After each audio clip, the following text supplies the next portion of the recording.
Agora vamos falar sobre direito do consumidor. Você é daquelas pessoas que gostam de desconto? Não pode ver uma promoção?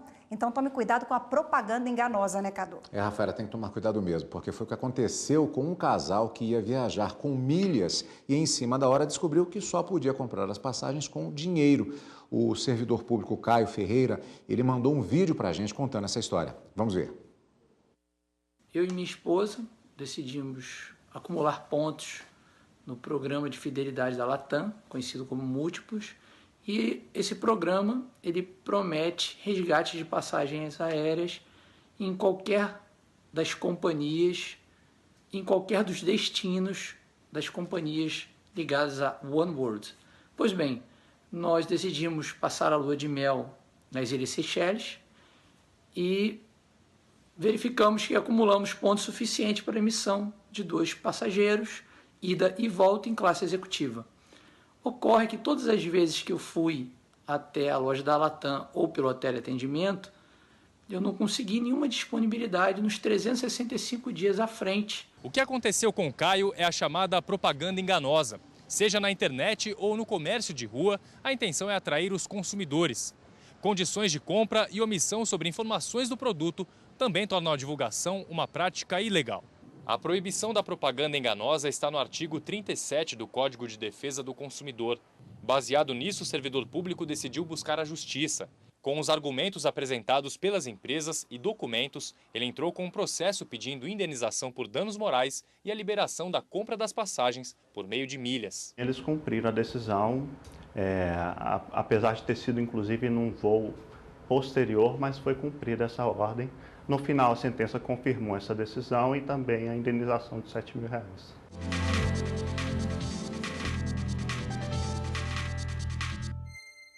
Antes do Estúdio Aberto, um esclarecimento, a Latam Airlines Brasil explicou que o Latam Fidelidade é um programa de fidelização que a empresa tem para os passageiros frequentes e que também é de acúmulo de pontos para troca por passagens aéreas ou outros serviços da empresa. E a gente continua sobre esse assunto agora com a advogada especialista em direito do consumidor, a advogada Eudecera Amorim, que está conosco aqui no estúdio, a quem, em primeiro lugar, eu agradeço muitíssimo pela participação. Boa tarde. Obrigado, boa tarde. Boa tarde. Bom, vimos na reportagem que quando as regras não são claras, infelizmente o consumidor fica um pouco perdido, daí dúvidas e até problemas que chegam à justiça. Mas o que diz o Código de Defesa do Consumidor sobre a propaganda enganosa? É uma má-fé da empresa ou nem sempre? Sim, há uma má-fé, porque a empresa ela sabe que aquele procedimento não é um procedimento transparente, não é um procedimento claro.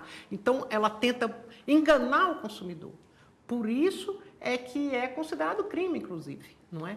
Tanto a publicidade enganosa quanto a abusiva, o legislador ele foi muito assim severo ao considerar como crime esse tipo de postura das empresas. Então, as empresas elas fazem de ardil, usam de ardil para enganar o consumidor. A propaganda enganosa, ela é a propaganda, é a publicidade que ela é mentirosa, ela é falsa, não é? Então, assim, o consumidor, ele adquire o produto pensando que está adquirindo ali com aquelas características, com todas aquelas informações que são dadas e depois ele vê que foi enganado e que aquelas características que estavam lá de preço, de tamanho, de pagamento, de valor, de juro, não eram real. Agora, doutora, a senhora falou justamente em propaganda abusiva e propaganda enganosa. Há uma tipificação diferenciada nesses dois casos.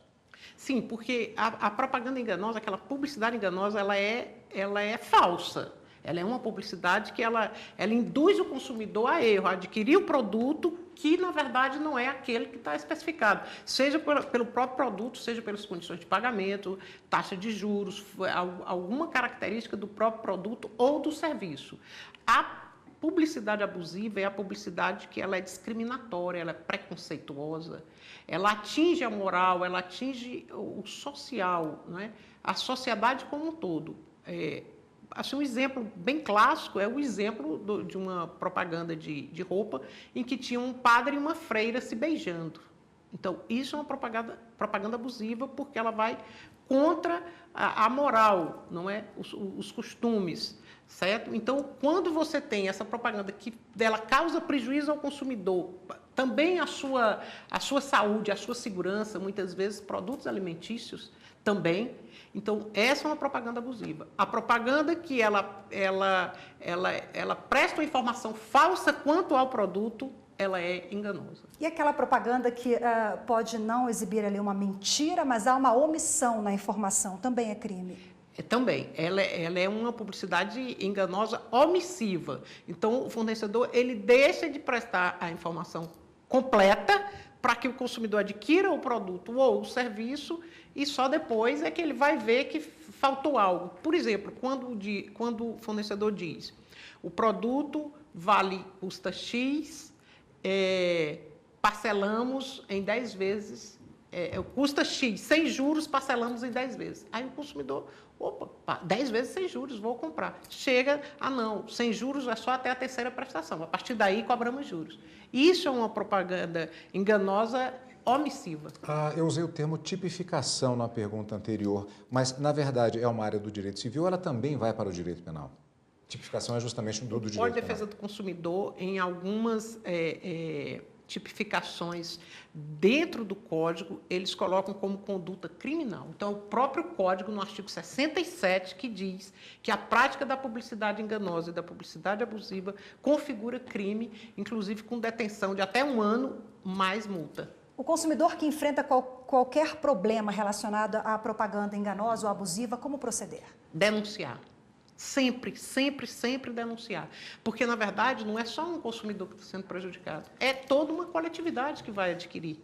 Não é? Talvez por isso o legislador tenha sido tão severo também, porque atinge o direito coletivo. Não é? Então, é denunciar à delegacia, chama a delegacia, e ao Ministério Público.